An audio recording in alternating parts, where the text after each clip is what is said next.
Orang yang kena asma tuh sebetulnya kenapa sih? Kalian ada yang waktu kecil atau sampai sekarang menderita asma nggak? Atau mungkin ada orang-orang di sekitar kalian yang menderita asma? Kalian pernah kepikiran nggak? Emangnya orang yang kena asma tuh sebetulnya kenapa sih? Hari ini gue mau coba jelasin tentang apa yang sebetulnya terjadi di orang yang kena asma. Asma itu sederhananya adalah suatu kondisi yang terjadi akibat peradangan di jalan nafas bagian bawah, sehingga terjadi penebalan di dinding jalan nafasnya, dan akhirnya mengakibatkan penyempitan pada jalan nafas. Selain itu juga ada produksi lendir dalam jalan nafas yang meningkat, sehingga hasil akhirnya adalah penyempitan dari jalan nafas, sehingga udara yang lewat akan lewat dari jalan yang lebih sempit, dan ngeluarin suara yang bunyinya ngik-ngikan, atau kita mungkin bisa sebut dengan istilah suara mengi.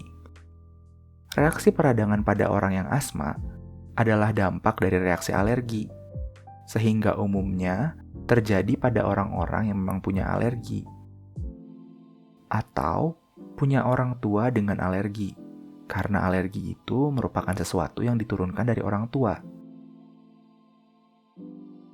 Jadi, orang-orang dengan asma itu sejak lahir memang sudah punya bakat asma dan memang belum terpicu aja gejala asmanya. Karena bakat asma yang udah ada tadi, gejala-gejala asma berupa suara mengi dan nafas yang sulit akan muncul kalau orang-orang dengan asma bertemu dengan faktor yang memicu gejala.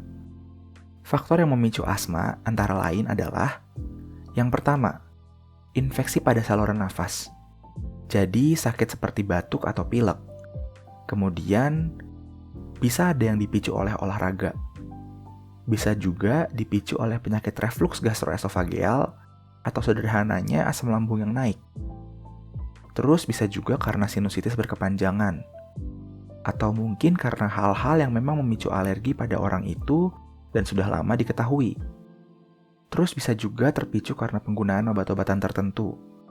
Bisa karena merokok, bisa juga karena asap kimiawi, asap dari serangga atau tumbuhan. Kemudian, obesitas, dan yang terakhir adalah akibat stres emosional. Setelah lihat daftar faktor pemicu asma, mungkin teman-teman yang punya asma udah bisa menebak faktor mana dari daftar itu yang memicu serangan asma di kalian. Kalau udah tahu faktor pemicunya yang mana, kita tinggal menjauhi, jadi kita bisa terhindar dari serangan asma.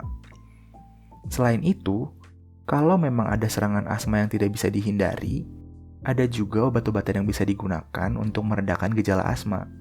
Bisa berupa obat yang dihirup atau obat yang diminum. Untuk tahu obat mana yang harus dipakai, ini harus didiskusikan dengan dokter yang menangani ya. Soalnya ada penilaian dulu yang harus dilakukan sama dokternya sebelum bisa mengasih jenis obat tertentu. Berkenaan dengan hari ini juga, kita sedang merayakan Hari Asma Sedunia.